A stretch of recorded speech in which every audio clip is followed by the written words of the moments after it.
드라마 수지 맞은 우리 77회입니다. 장윤자는 나영 부부를 집으로 불렀어요.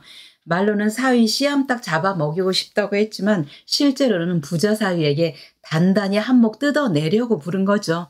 왜냐하면 나영이 결혼한 뒤로 현성이 처가댁에 한몫 단단히 챙겨줄 줄로 기대를 하고 있었는데 국물도 없으니 장윤자는 엄청 섭섭했던 거죠.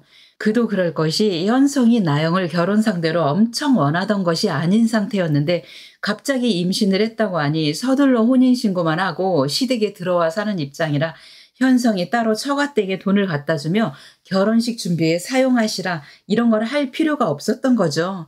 그러니 현성이 윤자 집에 방문을 하면 윤자는 현성에게 해들병원 내에 구내식당 하나 마련해달라고 요청을 할 것 같아요. 거기서 비비로를 팔겠다고 하겠죠. 그러나 현성은 이런 것은 제 맘대로 결정할 수 있는 일이 아니다. 기존에 계속 장사하시던 분들의 동의도 얻어야 하고 부모님의 동의도 얻어야 한다. 이렇게 대답을 해서 장윤자를 실망시킬 것입니다. 게다가 장윤자는 우리 집에 돈이 없으니 돈 좀 달라고 요청을 할 것 같은데요. 그러나 나영이 옆에서 당장 그 말 취소하라고 하며 우리 엄마 말은 못 들은 걸로 하시라고 나영이 말릴 것 같아요. 지금부터 현성에게 밉보이면 안 되니 나영은 각별히 조심을 하는 거죠. 나영의 목표는 앞으로 다른 남자아이를 낳을 텐데 그래도 쫓겨나지 않고 장차 해들병원 이사장이나 이사장 부인이 되는 게 꿈일 테니까요. 한편 현성은 가족들 앞에서 지금까지 나영 씨와 가족들이 절연하고 살았다는데 부디 나영 씨를 앞으로 예쁘게 봐주시고 왕래 많이 하시면서 살았으면 좋겠다 이런 뜻을 밝힐 것입니다. 그러자 바른말 잘하는 도영이 아니에요 매영. 나영 누나와 우리 가족들은 절연하고 지낸 적이 한 번도 없었어요. 이렇게 밝힐 것입니다. 깜짝 놀라는 현성. 역시 이 여자는 거짓말쟁이야. 조심하자. 언제 내 뒤통수를 칠지 모르겠는걸? 이렇게 생각을 하게 될 것입니다. 현성은 아버지의 말이 갑자기 떠오를 것 같아요. 나영은 모든 걸 거짓으로 시작한 여자다. 뱃속의 아이가 네 아이라는 것도 믿을 수 없다. 그러니 현성은 처가댁에 다녀온 후 나영에게 분명 거리를 두며 멀리하게 될 것이라고 해석이 됩니다. 그런데 현성이 처가댁에서 또 하나 놀라운 소식을 듣게 됩니다. 현성은 지나가는 말로 나영 씨 언니인 진수지 씨는 친정에 자주 옵니까? 이렇게 물어볼 것 같아요. 그러자 장윤자는 홧김에 이제 그녀는 내 딸이 아니에요. 지 친엄마를 찾아서 친엄마 호적으로 옮길 거거든요. 이렇게 말을 하는 거예요. 네? 친엄마가 누군데요?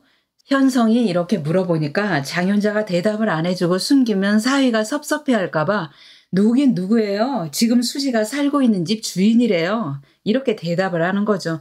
그러자 현성은 속으로 수지는 지금 마당집에 살고 있는데 그럼 마당집 여사장님 딸이 된다고? 그럼 우리와 남매가 된다고? 이제야 현성은 퍼즐이 맞춰지는 기분이 든 거죠. 아, 그래서 요즘 수지가 우리랑 함께 다니지 않고 각자 따로 다니는 거구나. 아이고, 이젠 남매니까 둘이 연인이 되기는 틀렸네. 내가 나영 씨에게 홀리지 말고 조금만 기다렸으면 수지와 잘 될 수도 있었을 텐데 정말 아깝다. 이런 생각이 들 것입니다.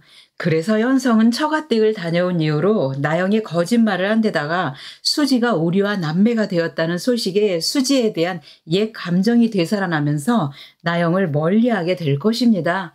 한편 나영이 비밀의 방에 있던 전단지를 보게 되었어요. 이름 한현우, 나이 5살. 나영은 전단지를 도로 갖다 놓기 전에 사진을 찍어둘 것 같아요. 그런데 진태와 마리는 또 부부싸움을 할 것입니다. 부부싸움이야 늘상 하던 것이니까요. 그런데 나영이 들어보니까 진태와 마리가 마당집에서 크게 다투었고 마리가 선영에게 무례를 범한 이야기가 나오는 것입니다. 그러니 나영은 선영을 찾아갈 것 같아요.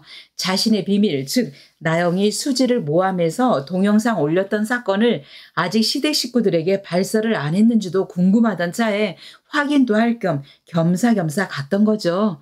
나영은 선영을 만나서 제 비밀 잘 지켜주고 계시죠? 이렇게 물어볼 것입니다. 선영은 나영이 인간 같지도 않으니까 쳐다도 안 보며 그런 말 할 거면 여기 오지도 말라 이렇게 차갑게 대답을 할 것입니다. 그랬더니 나영은 사실은 저희 시어머니가 아픔이 있어서 그래요. 그러더니 갑자기 핸드폰 속에 저장된 전단지 사진을 선영에게 보여주며 여기 이 전단지 속의 사진이 제 남편 형인데요. 5살 때 잃어버렸대요. 이럴 것입니다. 선영은 깜짝 놀랄 것 같아요. 이 사진은? 그러나 나영 앞에서는 티를 안 내고 이 사진 나에게 보내줄래? 여긴 식당이라 찾아오는 사람들이 많으니 기회가 되면 내가 공지를 해서 이 주인공을 찾아봐 볼게. 이럴 것입니다. 나영은 별 의심 없이 사진을 선영에게 보내줄 것입니다. 나영이 돌아간 뒤 선영은 급하게 우리가 보육원에서 나올 때 보물처럼 들고 온 사진첩을 들춰 볼 것입니다. 우리는 처음 보육원에 들어올 때부터 찍었던 사진을 앨범에 모두 간직하고 있었는데요. 가장 어릴 때 5살 때 사진을 보니 맙소사, 분명 전단지 속의 사진이 우리와 똑같은 거죠. 이렇게 우리가 해들과 아들이라는 것을 선영이 가장 먼저 알아보고 그리고 바로 우리에게 이야기를 해줄 것입니다. 그러자 우리는 매우 기분 나쁜 표정이 될 것 같아요. 왜냐하면 마리에게 감정이 좋지 않은 상태잖아요. 우리 친엄마가 그렇게 막무가내 스타일이라고? 정말 실망이다. 아는 척 하고 싶지 않다. 이러면서 절대로 해들과 가족 앞에서 내색을 하지 않을 것입니다. 우리가 말을 안 하니 선영은 진태에게 말을 하고 싶지만 오늘 하필이면 선영은 앞으로 우리 식당에 절대로 오시지 말라고 당부를 했잖아요. 부인의 아픔을 생각해서 우리 식당에 오지 말라고 했기 때문에 어떻게 해들 재단에 이 소식을 전할지 궁리를 하게 될 것 같아요. 그래서 결국은 선영이 마리를 만나러 해들 재단에 방문을 하게 될 것 같다고 예측이 됩니다. 시청해주셔서 감사합니다. 구독과 좋아요 눌러주시길 부탁드릴게요. 감사합니다.